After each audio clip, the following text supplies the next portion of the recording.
do you think about the other men joining the mix? Well, Tyrese got played by his preference too. So I mean, he was running up Ooh, and through Dr. here in Charm with Houston the County, preference conversation. crying and talking about the lady did him dirty and she used him. Then he did a whole album. Didn't he break up with his girlfriend for a while because she said you need to stop doing songs about this woman? But I disagree with her because I'm like, let him get it all out through his art so he won't be running you crazy at home. But Tyrese needs to stop because he got played by the preference. So it's the risk you run. Brian, you need to get in therapy. I hope that the children are in therapy. I appreciate what Ricky Smiley said. I thought it was very heartfelt. And I think the retort from Tyrese was like, Ricky, you need to worry about your own kids. And I think Ricky is concerned about his own kids because his son just passed away, I think, within the past year. So I think he really took it to heart because he has a son that's in the ground. That, hey, I'm thinking about how these children might be feeling because that's devastating. I don't care what kind of relationship you have with your kids and what they've done. It does not warrant coming in the national spotlight and saying that your children are a product of evil when you were sitting up there cheating on all these different women, had all these different baby mothers running around here. And take some accountability and maybe look at maybe some of your behavior contributed to their behavior because they're reacting to your behavior. You are their first model. So that's my thought on it. And I hope that he's not one of these people that thinks that he go to the church all day and all night and think that's going to be a substitute for therapy. Spirituality is wonderful. I am a spiritual advisor myself. I do tarot and psychic readings and mediumship readings, and it has its places. It can be very healing. But on the other hand, it does not replace therapists. If I'm looking at a tarot card and I see your future and you still and you got some mental illness issues, I'm not going to sit up here and not tell you, hey, you need to go see somebody. Okay, because then that would be on me. I have to answer to that. So he needs to get that. I hope that he seeks therapy. Linda E, do you agree? You think that Brian McKnight needs to see some therapy for this one?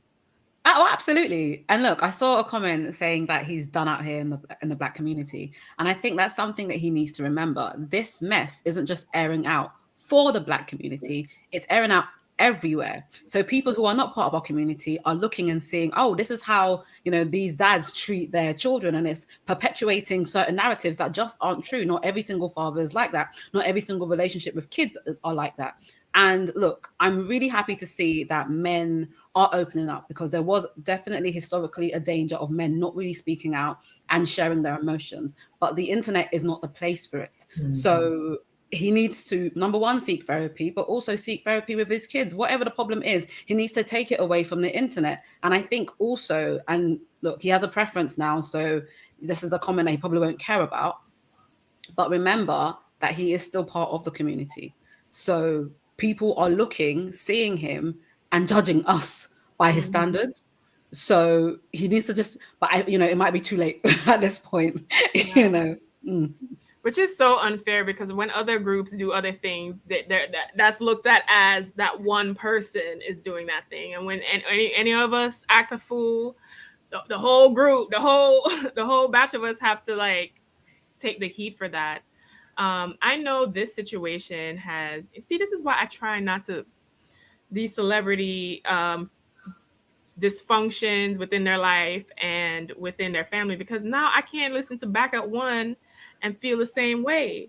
Now that's why I'm just like, you have to dissociate the music from the person because if you don't, like almost all your songs now you can't listen to because like the way these singers and celebrities act, it's like debauchery left and right, all kind of dysfunction.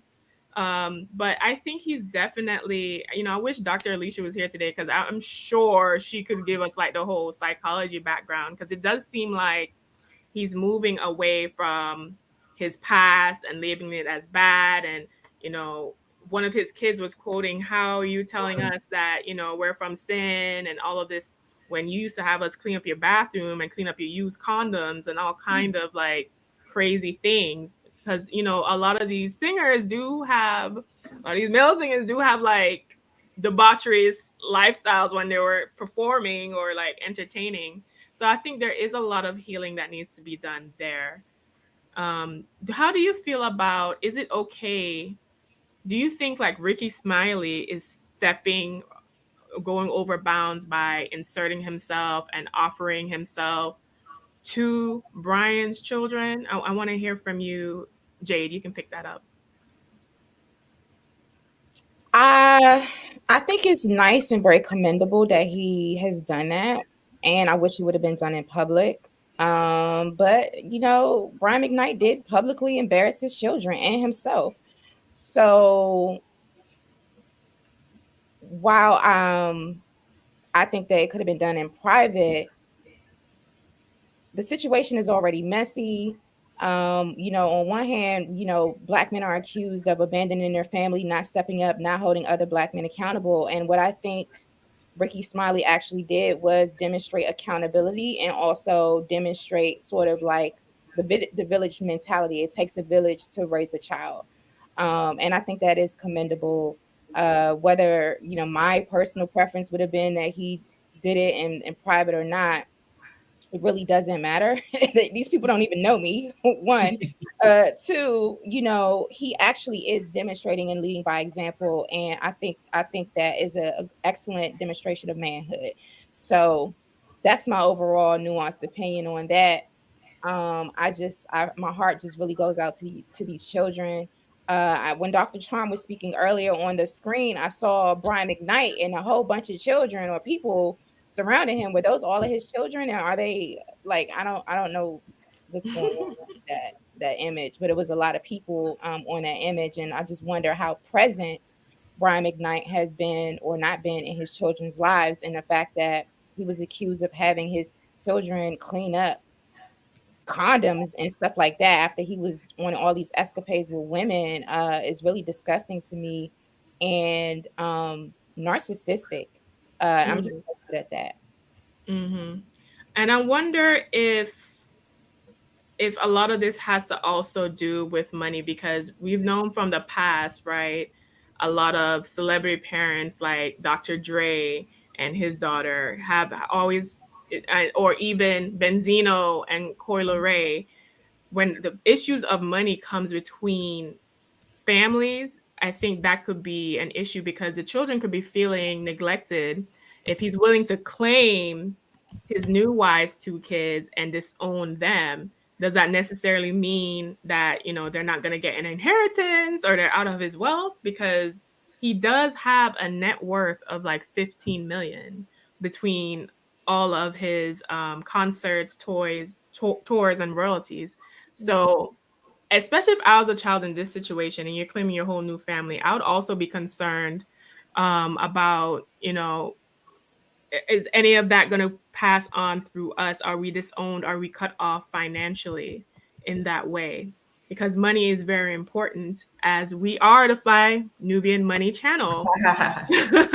So if you are joining us, we are discussing Brian McKnight disowning his children and what the financial aspect of this could be for us, and what lessons that we can learn from this situation, because you don't want to end up like Brian McKnight's children. You might be cut off from your inheritance. So you might want to join us at 87948. Currently, send the text to Queens to 87948, where the Black Business School is offering a free AI stock list to help you get your money up so that you don't have to depend on an inheritance or be cut out like these children might be. Right. But what do you think about this situation for Brian's brand? Because I know that he also made statements that none of his songs were written about anyone in particular, because he didn't love anyone for real until he met his first wife, Leilani.